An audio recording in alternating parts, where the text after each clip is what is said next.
Assalamualaikum warahmatullahi wabarakatuh.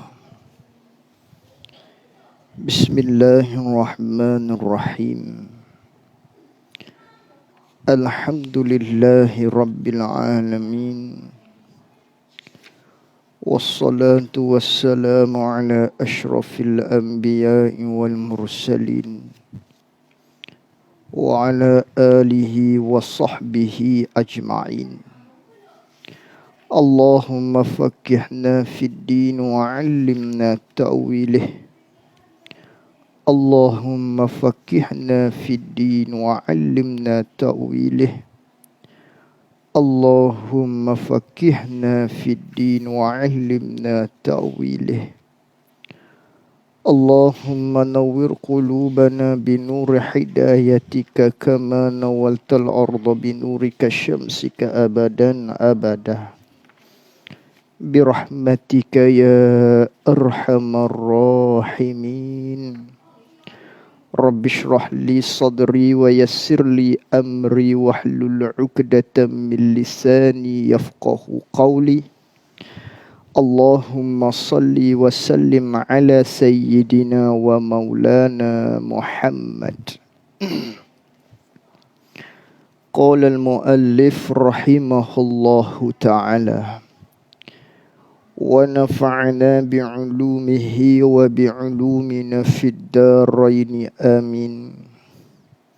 Dan setengah daripada syarat taubah itu ketiadaan sampai ruh kepada halkum, dan ketiadaan naik matahari dari sebelah barat. Alhamdulillah. Pertama-tamanya kita merafakkan rasa syukur kita kepada Allah Subhanahu wa taala. Pada malam ini kita meneruskan lagi pengajian kita, menerusi kitab Penawar Bagi Hati. Perbicaraan kita berkaitan dengan sifat mahmudah yang pertama, iaitulah taubah. Yang mana taubah ini merupakan satu tuntutan agama, menjadi satu kewajipan kepada kita untuk bertaubah daripada segala dosa yang kita lakukan, sama ada dosa itu adalah dosa kecil, apatah lagi ianya dosa besar. Wajib kita bertaubah kepada Allah. Yang mana kewajipan bertaubah itu pula ialah wajib bersegera. Wajib dengan bersegera. Jika seseorang itu menangguhkan taubatnya, maka seseorang itu telah melakukan derhaka kepada Allah Subhanahu wa taala. Yang pertama, derhaka kerana tidak taubah. Yang kedua, derhaka lambat daripada yang pertama, derhaka melakukan kesalahan maksiat. Yang kedua, derhaka kerana lambat bertaubat ataupun menangguhkan taubat. Jadi sebagaimana kita maklum, rukun-rukun taubah telah kita bicara pada pertemuan kita yang lalu. Maka pada malam ini pengarang kita mendatangkan pula syarat-syarat taubah. Di mana kata pengarang rahimahullahu ta'ala, dan setengah daripada syarat taubat itu ialah ketiadaan sampai ruh kepada halkum. Ini syarat taubah. Setelah mana kita tahu rukun-rukun taubah, perlu kita tahu pula syarat-syarat taubah. Sebagaimana di dalam bab sembahyang kita kena tahu rukun-rukun sembahyang, begitu juga kita kena tahu syarat-syarat sembahyang. Syarat-syarat sah solat. Begitu jugalah dalam bab taubah ini. Kita telah membicarakan berkaitan dengan rukun taubah. Maka pada malam ini kita nak bicara pula berkaitan dengan syarat-syarat taubah. Yang mana kata pengarang setengah daripada syarat taubat itu ialah ketiadaan sampai ruh kepada halkum. Andainya ruh kita sudah sampai kepada batang halqum, maka seseorang itu jika bertaubat kepada Allah, ianya tidak sah. Tak jadi dah taubat tu. Kerana apa? Kerana telah sampai ruhnya ataupun nyawanya kepada batang halqum. Adapun sebelum daripada tu lagi, maknanya taubah itu terbuka luas bagi tiap-tiap hamba Allah Subhanahu wa taala. Adapun sekiranya nyawa telah sampai kepada halqum, maka pintu taubah telah pun tertutup.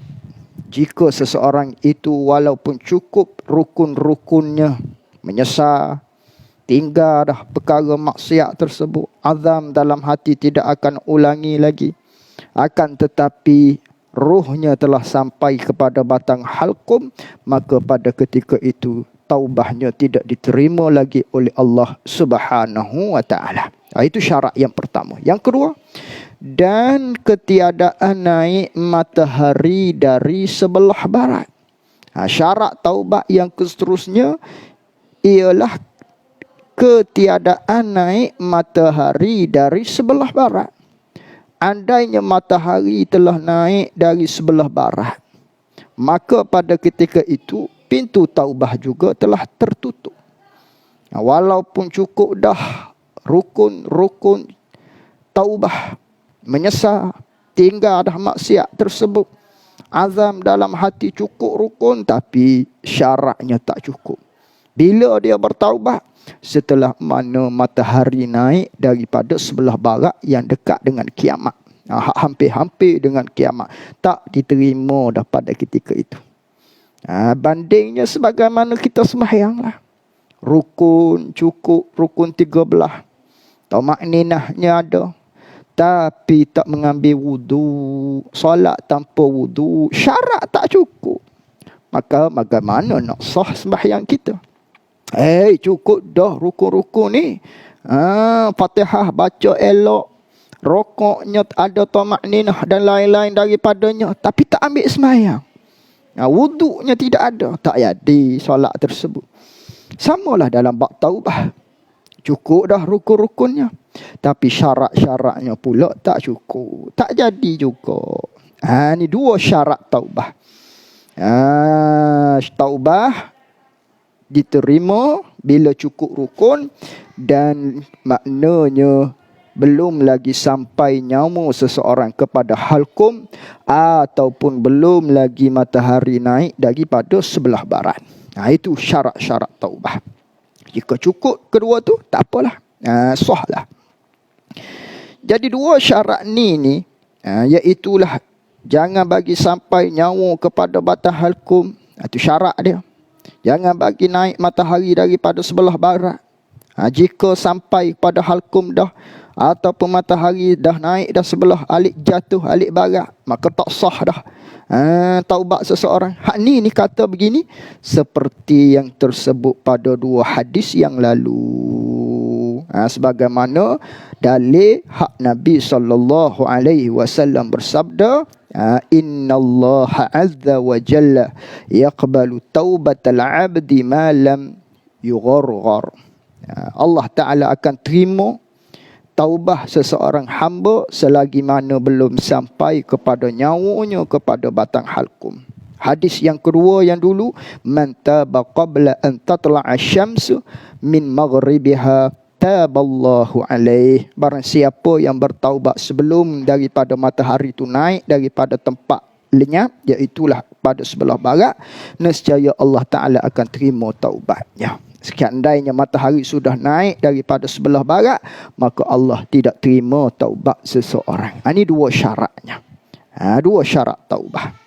Lalu tu, dan apabila sempurna segala syarat dan rukun-rukun taubah itu, cukup dah syarat-syarat pun cukup.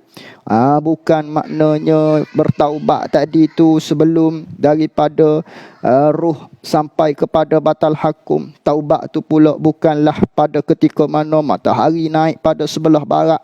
Maka apabila cukup segala syarat dan rukun-rukun taubat, rukun taubat pun cukup. Menyesal, tinggal maksiat, azam tidak akan kembali. Kalau kata hak kefarduan, ada qada kita qada. Hak tinggal, hak yang telah lalu. Begitu. Ataupun kalau bersabit dengan harta, dia pulangkan, dia gantikan, dia minta maaf. Bersabit dengan manusia, cukup segala rukun-rukun taubah. Nescaya sahlah ia taubah, dan tak dapat tiada daripada diterima akan dia akan taubah. Bila cukup rukun dan syarat, maka sah taubah. Bila sah taubah, tak dapat tidak mesti Allah Ta'ala terima tilik kepada janjian daripada Allah Subhanahu Wa Ta'ala yang Allah Ta'ala janji dia akan terima taubat seseorang tersebut. Bila cukup rukun dan juga syarat-syarat taubah. Baik. Manakah dalil terima taubat ni? Kerana firman Allah Ta'ala, wa huwallazi yaqbalu taubata an ibadih.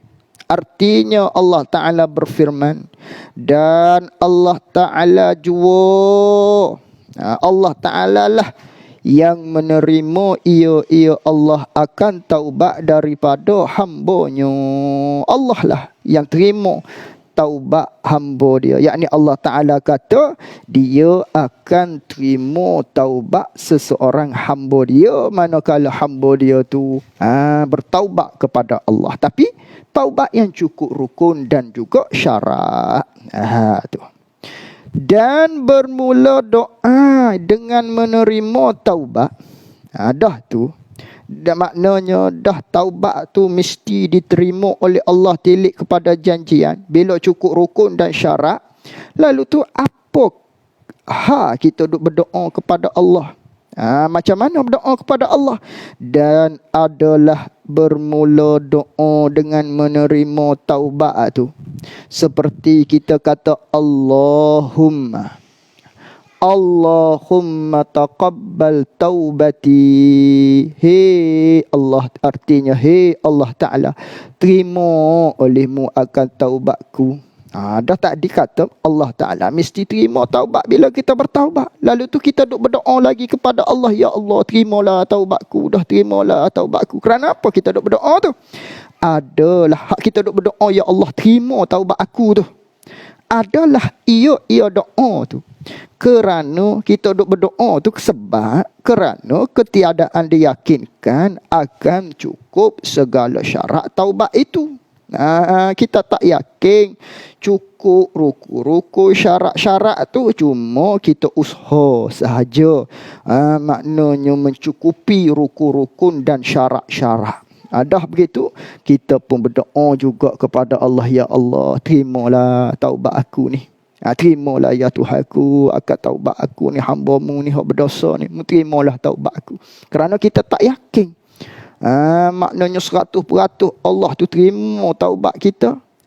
Yang mana kita tak yakin kita ni cukup betul-betul ke tak. Rukun-rukun dia tu, adakah menyesal sengoti kita? Adakah kita azam tu azam sungguh-sungguh dalam hati tak akan ulangi? Kita tak yakin hak ni. Lalu tu dah begitu kita minta permohonan kepada Allah, hei Tuhanku terimalah taubat aku ni. Tapi dari sudut janjiannya, bila cukup rukun syarat, Allah Ta'ala pasti akan menerima taubat kita. Inilah perkataan Abul Hasan Al-Ash'ari.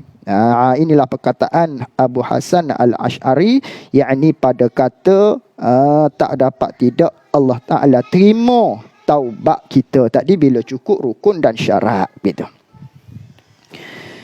Dan berkata Al-Haramain dan Al-Qadi, dan berkata Al-Imamul Haramain dan Al-Qadi. Ini ulama Imam Haramain, disebut dengan Imam Haramain kerana dia ni tukang fatwa, tukang rujukan bagi sekalian mereka-mereka yang berada pada dua tanah haram, Madinah dan juga Mekah. Digelar dengan Imam Haramain dan Al-Qadi. Imam Qadi. Al-Qadi ni ulama lah. Dan berkata Imam Al-Haramain dan Al-Qadi bahawasanya Diterima taubat itu dengan zan jua. Bukan dengan yakin. Dengan zan saja. Diterima taubat tadi tu. Tu kata Al-Imam Haramain dan Al-Qadhi. Dan bermula khilaf ini, bermula khilaf ni kata tak dapat tidak diterima. Perkataan satu lagi zan saja diterima. Bermula khilaf ini pada taubat orang Islam, yakni taubat dari dosa selain daripada kufur. Hak selain daripada kufur. Taubat yang selain daripada kufur.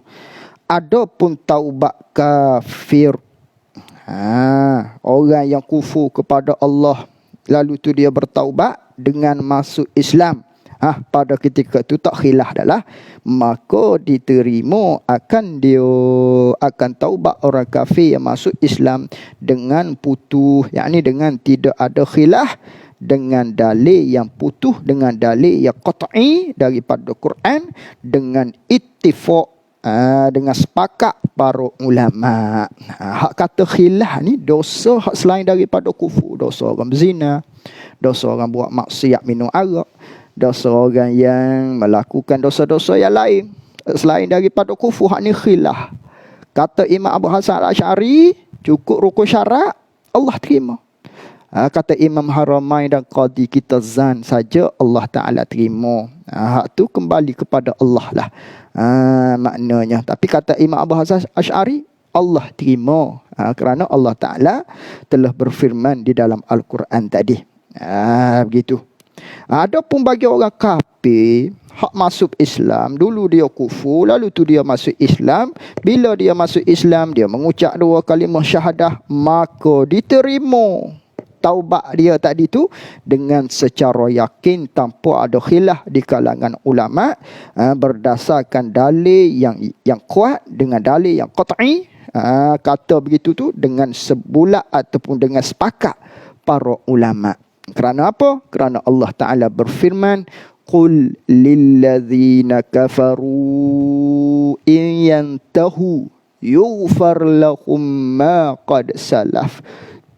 Di mana Allah Ta'ala berfirman di dalam Al-Quran, artinya, berkata olehmu ya Rasulullah, kata ya Rasulullah kepada siapa? Bagi mereka yang kafir, bagi orang-orang yang kufur kepada Allah. Mukata kepada dia, jika berhenti mereka itu, iyantahu, jika mereka itu berhenti daripada kufur, dengan bahawa masuk Islam. Jika berhenti mereka itu yang kafir daripada kufur dia dengan masuk Islam, nascaya diampuni bagi mereka itu yang kafir akan barang diampuni, akan perkara-perkara yang terdahulu daripada segala dosa mereka itu. Allah Ta'ala janji, Allah Ta'ala firman, dia akan ampun semua sekali. Hak dulu-dulu duduk dalam kekufuran, dosa paling besar kufur, dan juga maksiat hak dia lakukan ketika zaman-zaman dia kufur, derhaka pada Allah, tiba-tiba masuk Islam, maka Allah Ta'ala kata semua dosa-dosa hak dulu-dulu Allah Ta'ala ampun semua sekali. Allah Ta'ala ampun hak dulu-dulu setelah mana dia taubat dengan masuk Islam. Ini kata dalil yang qat'i. Dalil yang qat'i menunjukkan Allah terima taubat orang yang kafir apabila dia taubat daripada kekufuran dia dengan bahawa dia mengucap 2 kalimah syahadat masuk Islam. Segala amal-amal dia jahat-jahat, maksiat dulu, semuanya Allah Ta'ala ampun semua sekali, buka buku baru. Ni bagi orang yang tawaran Allah Ta'ala kepada mereka yang kufur kepada Allah Subhanahu wa Ta'ala. Itu tawaran Allah. Habis. Dan ketahui olehmu bahawasanya yang menegah daripada taubat itu ialah israr. Wallahu a'lam wa ilmuhu wa atam. Jazakumullah khairan jazaa.